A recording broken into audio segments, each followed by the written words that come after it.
Yeah, what's up, folks? Rich Van Tassel with you. It is Monday, May 22nd, 2017. Got the recap of Game 4 of the Western Conference Finals. The Warriors finishing off the Spurs with a 129-115 victory. Spurs only won the fourth quarter by 4 to get it to a 14-point deficit. Golden State was in control basically from the start. 31-19 in the first quarter, held on the rest of the way. I watched very little of it, turned in the third. I was watching the hockey game. It was about 20 then. I believe it was 19. Golden State never really in doubt in this one, as you can tell, winning by 12 in the first and then holding a 19-point lead in the third quarter and winning the second quarter. Steph Curry, 14 to 24, 5 of 13 from 3, 36 points. Steph Curry, quietly the two-time defending MVP, is putting together a nice playoffs as Golden State is rolling right now. Durant had 29 points of 10 of 13 shooting. Draymond Green, 16 on 5 of 10.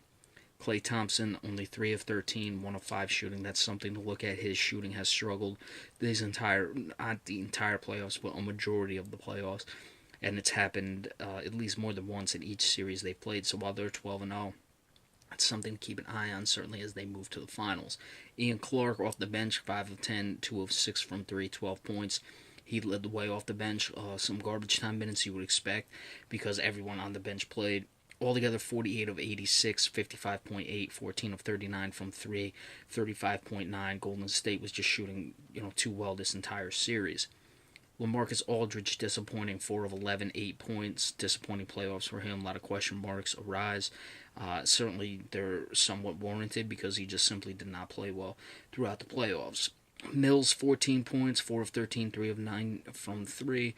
Manu Ginobili was in the starting lineup, had 15 points. Jonathan Simmons, he put together a nice series for himself, and certainly coming from where he's come from in the D-League, had to basically pay to play at one point, I believe, pay for a D-League tryout. He had 13 points, so certainly he's established himself. And let's see how he fares. What I believe he will be a free agent this offseason. Off the bench, Kyle Anderson, 20 points. Paul Gasol, 14.6 of 8 shooting. Going to be interesting to see what goes on with Paul Gasol moving forward as he gets up there in age.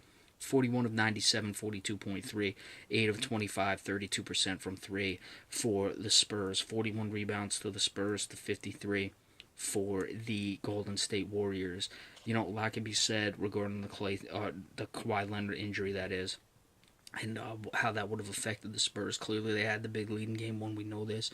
Again, I feel that Game 1 was a situation where Golden State was a bit rusty. San Antonio was able to catch them napping. Probably would have won that game. Don't get me wrong, that may have extended the series, but you look at the way the Warriors have shot in the game since. They've been lights out, and that includes a couple bad games from Klay Thompson. Remember, Klay Thompson shot 3 of 13, and they still shot almost 56%. So I don't really think it would have meant much because of the way the Golden State Warriors were shooting. Spurs fans may not like to hear it. I know they were death threats to Zaza Pachulia, which, that's another matter for another day. So you'll probably be hearing about it from Spurs fans, but it is what it is because regardless of if Kawhi Leonard was on the court or not, again, I think it may have been competitive, may have gone to 6. He did not play again tonight, did not play since he left in that Game 1, but they would have won Game 1 probably. Yeah, I'll give that to you. May have been able to slide one in. It may, in San Antonio, it may be going back to Golden State 2-2. But in the end, Golden State was going to win this series anyway because of the way they were shooting. Now, the longer you extend the series, could their shooting have cooled off? Yeah, of course. But the Spurs, they didn't get play from their other players anyway. So it may have extended things. You don't know. The bottom line is he got hurt. He was out, and it is what it is. Whatever you think of the Zaza Pachulia situation, it happened. He didn't play. Golden State's moving on. Now, Golden State's going to have some time off. The finals start, I believe, June 1st, which would be what, Tuesday or Thursday of next week? Friday of next week? Today's the 22nd. That means that's Monday is the 29th, 30th, 31st. So Thursday of next week. So they have some significant time off. They've had that time. They're obviously going to keep an eye on how long the Celtics and the Cleveland Cavaliers will go. Is this rest going to hurt them? I think playing more games would help, especially the way they're shooting. I don't think that they necessarily need the 7 days off with the fact that they've not extended themselves in any of these series.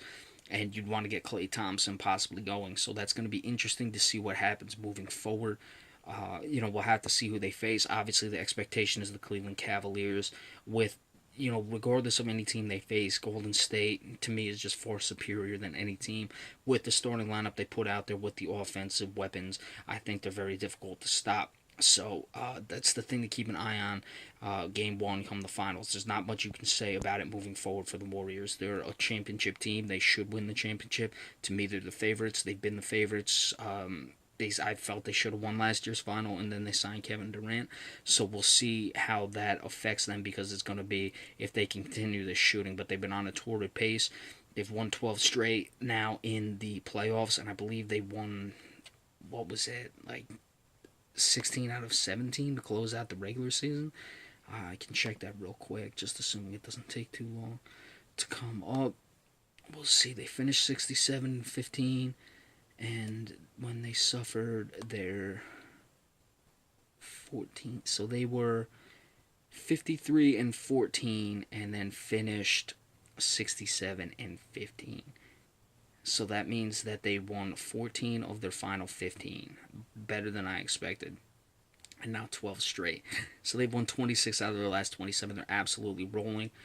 That's why I don't think the rest is necessarily a good thing. The players obviously would disagree. Many people think rest is so incredibly important, but again, they've been resting a lot, and the way they've been shooting, I don't think they necessarily would want to cool off. But as far as Golden State moving forward, we know the talent they have, we know what they do. Obviously, getting Klay Thompson involved, and there's nothing that can really be stated moving forward until we see how they play in the finals, because it's just going to come down to a matter of this week plus how that's going to affect them moving forward. All right, so we got the Celtics and Cavaliers tomorrow for Game 4. We'll give you the recap of that when it goes final. Thank you all so much.